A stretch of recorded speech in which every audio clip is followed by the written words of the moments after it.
Hey guys, welcome to the Basement Workshop for a year-end wrap-up, the year being 2024. I wanted to wrap up with some thoughts about 2024, talk a little about what's going to happen in 2025, I hope, and answer some Q&A, some questions I commonly get asked that I think deserve some attention. Well, for starters, 2024 was a crazy roller coaster ride for me. Had some ups and some serious downs, the biggest being my mother passing away after a somewhat lengthy battle with cancer.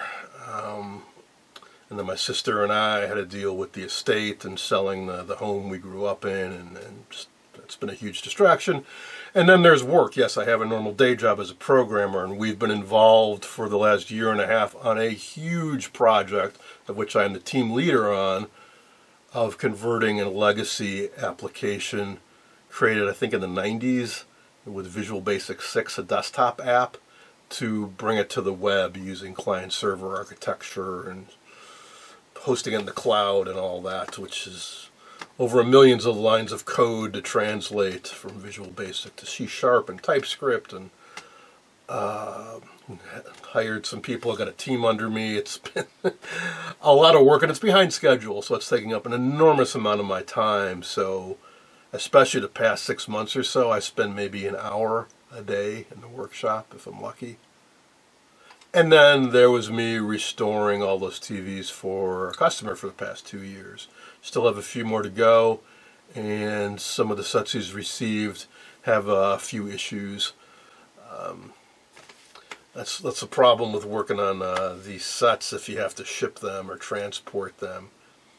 Back in the day, there's a reason why they would have a delivery guy or a technician deliver it to your home and set it up for you. Especially some of these early sets, they didn't even ship with a picture tube. They installed it on site and set everything up. Well, I can get something working perfectly here, but you transport it 1,000 miles, and maybe there are few quirks to work out. But I'm sure we'll get them all working in the end one way or another. Now, there were also some high points. I got those 2-color roundy sets delivered from the East Coast finally, after waiting for a very long time, and they were everything I hoped they would be and more. I got that Garrett set most recently, which has been a crazy adventure. The chassis is right behind me now. You'll be seeing some updates on that soon. Had a great time at both the early TV swap meet back in May, when I got all those several thousand tubes for $20 or something like that, and the October swap meet, I got more sets and chassis and knobs, and yeah, a good time was had by all, and I can't wait to go back. Also want to mention, I have a Patreon page, and just about every video I post, there's a link in the description, but I imagine a lot of you don't go down and read that. On my Patreon, I have some projects that I have not shown here, like a Zenith Flashmatic, like that giant RCA projection set, which I really hope to focus on more next year. I also share a lot of technical info. For example, the other day I posted the entire scan series, 27 volumes of the Riders TV service info. So for just $1 a month, you can get access to that stuff. I also have a Flickr page with thousands and thousands of photos. I try to document photographs of projects I work on with the intent to share, but also I think it would help people that are working on one, because I tried to show a lot of photos before and after of the insides, the undersides of the chassis, the stuff that a lot of folks don't post. There's a lot of people that post photos of the front of the set, restored or not, but you're not so much showing you what the back looks like, what the underside of the chassis looks like, what the wiring looks like, the original parts, and that kind of stuff. So I also have a link on my page, on my YouTube channel homepage, to my Flickr page. Also, I highly recommend you go to the community tab on my YouTube page, because every day I post at least one photo. Sometimes they're vintage photos, sometimes they're humorous, might be an old ad, Might be a photo of an upcoming project around the holidays. For example, this Christmas, I posted a whole bunch of funny Christmas photos. Now, one thing I'm definitely very much looking forward to in 2025 is going back to the Early Television Museum for their convention in May. One, I'm going to be hopefully bringing this giant Garrett combo set. And as I found out, it won't fit my vehicle, so I'm going to have to rent or borrow a larger vehicle. And if I'm going to be doing that, I should really bring some stuff to sell, trade, donate, downsize. Now, there's other stuff I want to do while I'm there, so I'm not crazy about being stuck behind like a card table selling stuff all day on the main day of the event. There'll be a couple presentations most likely, which are fun, the auction, and I want to hang out with people and talk and whatnot. So we'll see how that goes. Maybe I'll make some deals ahead of time. If I pick out some stuff to sell, I'll certainly talk about it on my channel and let everybody know in advance. Maybe work out deals beforehand, that kind of thing.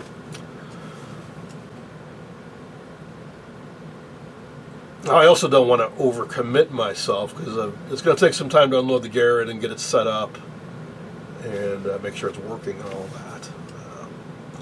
Also, no promises, no commitment, but people are always asking about picture tube rebuilding. Why aren't they rebuilding picture tubes? When are they going to rebuild picture tubes? What's going on with picture tube rebuilding? I've briefly showed in some past videos the room where they have all this equipment that was donated from Hawkeye in the U.S. and RACS in France, which were basically the two last picture tube rebuilders on the planet. I want to give you a more detailed walkthrough tour and explain what each station is for and the challenges and explain why nobody's rebuilding right now. And depending on time and who's there, we may fire up some of the pieces of equipment and play around with it a little bit. I'll tell you right now, the biggest challenge is even if somebody was a master at doing it and could be there all day, every day, electron guns, replacement electron guns. I mean, what it comes down to is you're cutting the thing open and you're installing a new electron gun and resealing it and pumping the air out. Well, nobody's making them anymore. They have a very limited supply on hand. Rumors there might be a source in Russia, but that right now is not really viable. Getting some made from scratch, well, geez, I mean, who could even draw up the specs for, they're made out of metal and glass, and then the chemicals for the cathode coating, and the material to make the filament out of, stuff like that. It's not a trivial thing. So, anyways, we'll talk more about that at the convention. I've also been retooling the workshop a little bit, which I may have mentioned once or twice. Reorganizing tubes, swapping out some equipment behind me, finally finding a place to hang test leads, stuff like that. I'll do a video soon showing you the changes around here. Maybe some of you can get some ideas from what I've been doing. Let's take a step back a little bit. So I've had this YouTube channel for 15 plus years. I've never done an intro video for it. I've been meaning to for ages. I have a post-it note up on my desk to make one. But I'll mention a few things that I need to include in an intro video here. So what's the point of this channel? The point of this channel originally was to share what I'm working on with the community. As I'm usually working out here by myself, which, talk to yourself to go a little bit crazy, so I thought at least I would share these weird projects I'm working on with the world. Since then, things have grown a bit, and I started taking on work from customers. So part of this is to show the customer the work that's gone into it, and to show other people who might want to get something restored what's involved and what I do and that kind of thing. So yes, I do work for other people. That's primarily what I've been doing the last 5 years or so. I'm going to be cutting back on that starting next year, because I have over 100 radios and TVs of my own that I want to restore, most of which I intend to sell. I really need to downsize because I'm paying a small fortune for 2 storage spaces. I need to get rid of one of them as soon as possible. I even started selling some unrestored sets. Also, I have duplicates of sets. I now have 2 Philco 49 1040s, 2 Motorola VK106s, 2 Admiral 3815s, I think. I don't need duplicates, so for sure there's going to be a few things on the block. I'll do a video later talking about those, because what I want to get is a feel for, would there be more interest in my restoring them and selling them, or just selling them as is to somebody who wants to restore them. My concern with selling unrestored sets is that whoever gets them will give up and they will never get restored, or they'll get gutted and turned into something else, or maybe even thrown away. So that's why some of these sets I went to some lengths to get, and I'd like to see them come back to life if possible.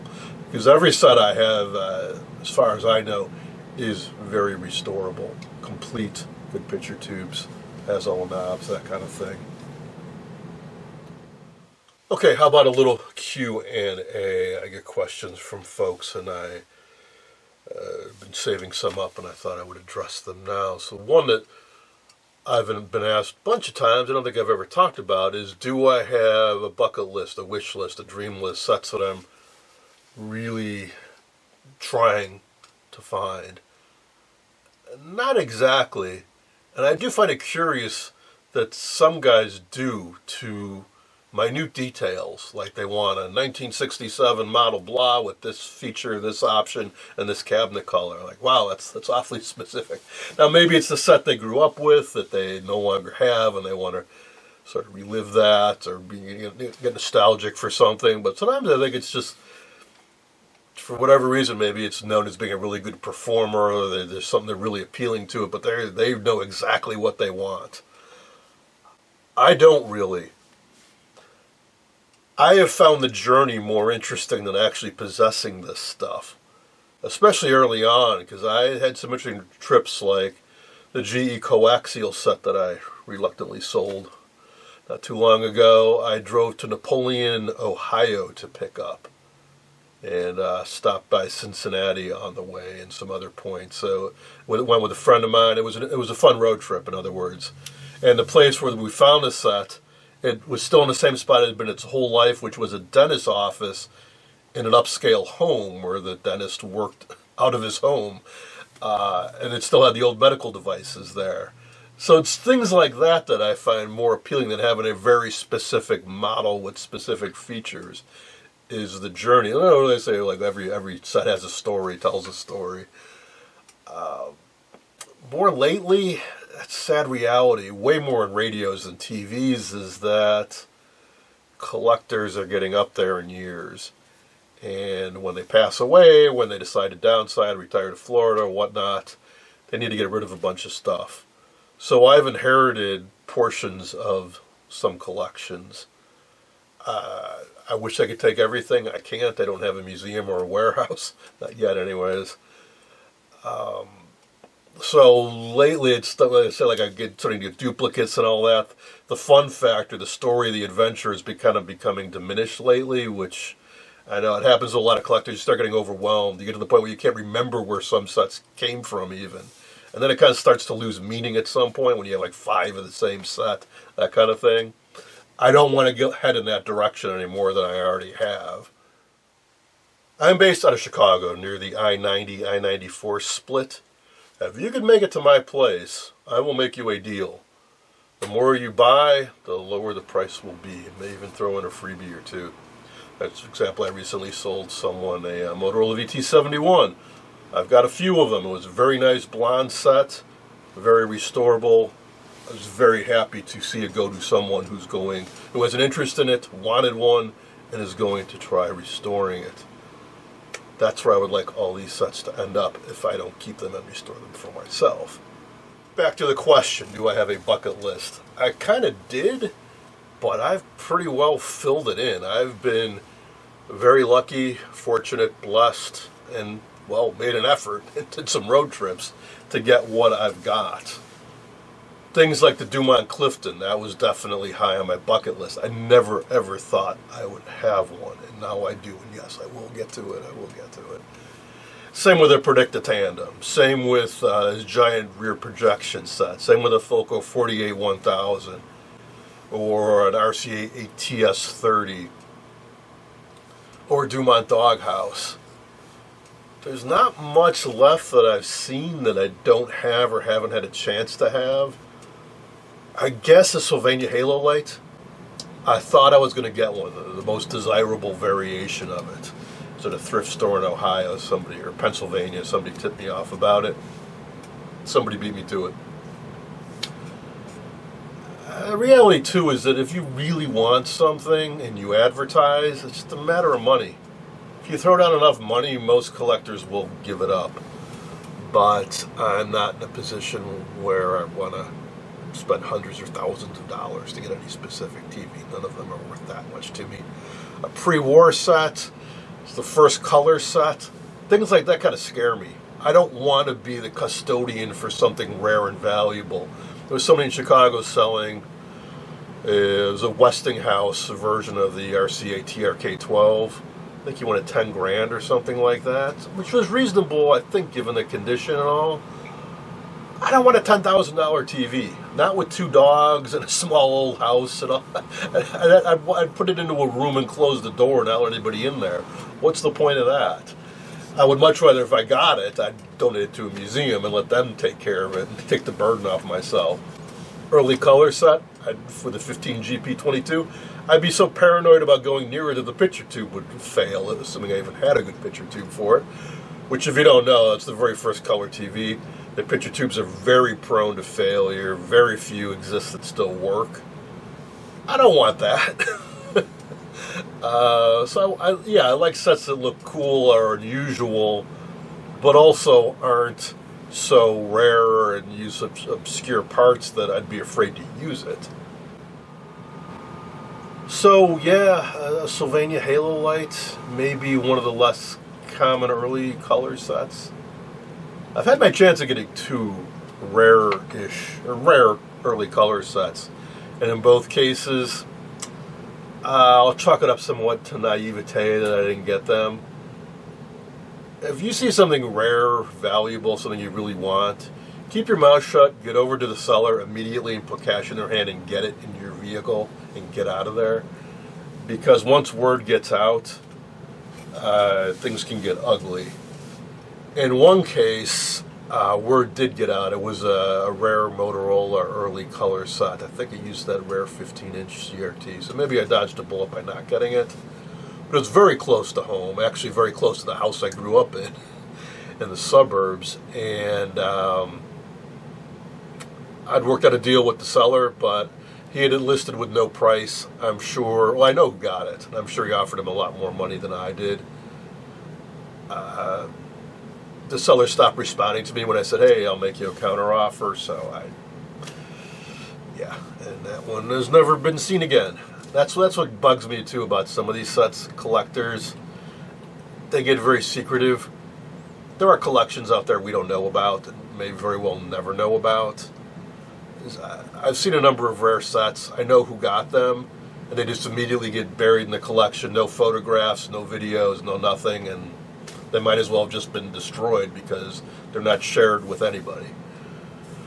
The other set was an early rare Raytheon color TV. That one I had sealed the deal, I thought, with the seller. I was literally in my car on my way to get it when he told me that, oh, somebody else got it. And actually for the same price that I had already worked out with the guy. But he didn't think that much of it. He just wanted it gone and wanted cash in his hand. So, I mean, like literally by half an hour or something, he beat me to it. I found out who got it, and I talked to him. Knew nothing about early TVs. And he had just gotten a bonus from work, and he had money burning a hole in his pocket, and it was close to him. So he bought it, and it was never seen again. I made him an offer to buy it from him and told him the significance of it, the rarity of it, how difficult it would be to work on. And yeah, never seen again. That was years ago, so who knows? May have gotten thrown away. Oh well. Now, I don't mean to come off as elitist or arrogant. At the end of the day, these were mass-produced consumer products meant to be used and replaced, serviced for as long as seemed practical, and then hey, you go get a new one. That's consumerism for you. But the reality is, some of them are rather unique looking, and they don't make things like this anymore for a variety of reasons. Things aren't made out of wood and Bakelite like that. It certainly catches people's eyes when they come over and visit, like, oh, wow, what is that? Oh, I never saw something like that before. Oh, that's what people used to watch or listen to back in the day. And if it works, all the more fun because you can turn it on and demonstrate it. But I'm not going to tell people what to do, or like, oh, you don't deserve to have that, or you're not going to take care of it. That should be in somebody else's hands. And do whatever you want. I'm just giving you my 2 cents. Mostly, I don't want these things to be destroyed, because they will never be made again. Another question I get asked all the time is, how are you fitting a signal into these sets? What are you watching? How are you demonstrating them? I've been teasing this forever. I have a pile of equipment. I want to show you guys a bunch of options, from very simple to very complex, about how you can show video on these old TVs. It's not difficult. Let's get that right out there. It is not difficult at all. Depends on what lengths you want to go to simulate what the original viewing experience was like. But for a few bucks, you can absolutely feed a signal into any of these old TVs. They're all NTSC compatible. There are still plenty of devices out there that you can use to feed a signal into these sets. Oh, let's see what else. I often get asked, how long can I expect a restored TV or radio to keep working? Well, in a lot of cases it's tough for me to say. I can say that I have never had a set come back until recently as a radio. We'll be talking about that in a separate video coming up very soon. I've never had a TV come back, which isn't to say every TV I've ever restored works flawlessly forever. It just means I haven't had somebody contact me about working on it again.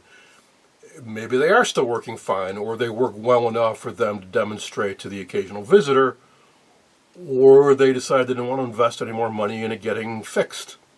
That I can't say.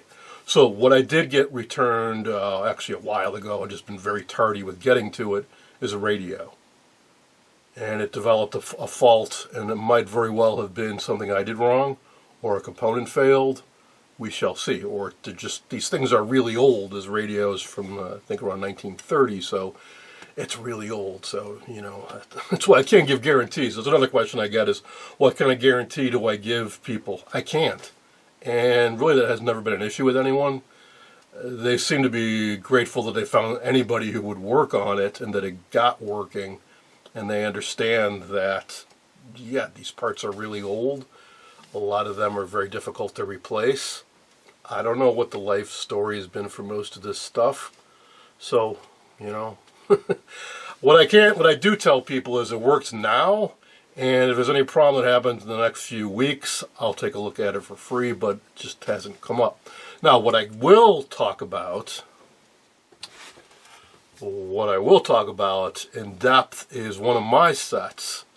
Now, a lot of the sets I've restored from my own collection I've sold, or they become shelf queens, meaning they get restored and they're put on display and they really don't get used that much. However, I did restore a Predicta just about 1 year ago today, and I've been using it a lot, especially on Saturday nights when I'm working in the workshop. I'll have it on for 3, 4, 5, 6 hours at a stretch. And it has developed problems. Nothing catastrophic, nothing you can't deal with, but some interesting things cropped up. I will be talking about that soon. So what's next? Well, immediately I'm going to be wrapping up that Admiral 24A12 Bakelite restoration series, I hope. And the Garrett, at least we'll get the electronics of it working. And then I hop back to some customer sets. GE locomotive I recently fixed up for somebody. I got a radio chassis to finish up. I have that big old 19-inch K part. I got the TV working. I never finished the radio. We got to get back to that. Got a Predicta tandem that's 99% done. I'm going to wrap that up. Then there are some interesting things coming up. that I've teased a little bit on the community channel, but I haven't talked about in the video yet. And then we're getting back to some major projects of my own. Well, let's wrap this up with one final question, which is what are my favorite sets? The sets that I will not part with or would be very reluctant to. Well, that's easy because most of them are right around me. Okay, that's not entirely true. Some are upstairs, some are in storage, but there's plenty here to talk about. Philco 15DX, I would probably be, if I had to keep just one radio, it'd probably be this one. It's AM only, but it's one of the first I got. I basically got it for free. I've done a ton of work on it over the years. It's still not 100% done, but it plays great. Yeah, it's AM only. It's not super high fidelity or anything, but it uses really exotic veneers. It's beautiful. I am proud of all the work I've put into it to get it working. Of course, the Dumont Clifton. If I had to choose one TV to keep, it would be this guy. I never thought I'd own one. It certainly wasn't cheap or easy to get it here. So that one. Yeah, that's the one TV I would keep, and that's the one radio I would keep. But there are some others, like the huge projection set that did take some effort and some money to get here, and it weighs 300 pounds. And I think it's really cool. I can't wait to get it working completely. Some other favorite things, Philco 37690. Barely see it back there. So that's the problem with these. They're beautiful sets, maybe the finest Philco ever made. I'm sure it sounds amazing, but it's got these doors and they got to swing around, so it's tough to find a place to put it. Haven't done any work on it yet, but it's gorgeous, super high-end. Can't wait to get it going. Dumont Doghouse, always wanted one. I have one. But I've been so backed up with stuff, I haven't even looked inside of it yet, but we'll get there. Westinghouse WR8, another one of my very early finds. It's a miserable condition when I got it. I put a lot of work into it, got a lot of work to go. Absolutely love it. It'd be really, really tough for me to let this go, especially once I get it done, because I love the design. I love Art Deco stuff, and this just screams Art Deco. It's a clock radio, AM only, from around 1929. Silvertone with the push-button tuning. I think it's the first set that Sears ever sold. It's a strange design. I'm drawn to the strange designs, the unusual cabinets. In the early days of TV, they didn't quite know what a TV should look like or how it should work. That's why I love that. And the same goes for the Philco 48-1000 next to it. There's a reason why these are here and these are on display. Yeah, RCA ATS-30, not particularly rare. It's just an evolution of the 630TS. But I really love, again, the Art Deco design. Same goes for the Stromberg Carlson TS-16. So of the sets right here, right now, those are my faves. Some very worthy runners up. Very hard to see, but it's an RCA 222, which is another crazy long journey to get to this point. It took me years to get the right speaker for it. It took me years to find a decent cabinet. When I originally got the legs were cut off, I got lots of videos on it. Can't wait to finally finish it off. The Bendix push-button tuning TV I got at the Early TV Museum a few years ago. Another very, very cool set. And I suppose I got to mention the Philco 3810 Bullet because it was the very first antique radio I ever got. Oh, and this guy I just blew by. This is the set. This is the Predicta I talked about that I've been using at least once a week for the past year. And notice the screen cover is off, a knob is out, there's a screwdriver out there. We'll talk about that. But it's still a fantastic set. It does work, but it needs a little help now and then. I think that's enough of me blabbing. I hope you all had a great 2024 and will have an even better 2025. Thanks for watching and your support.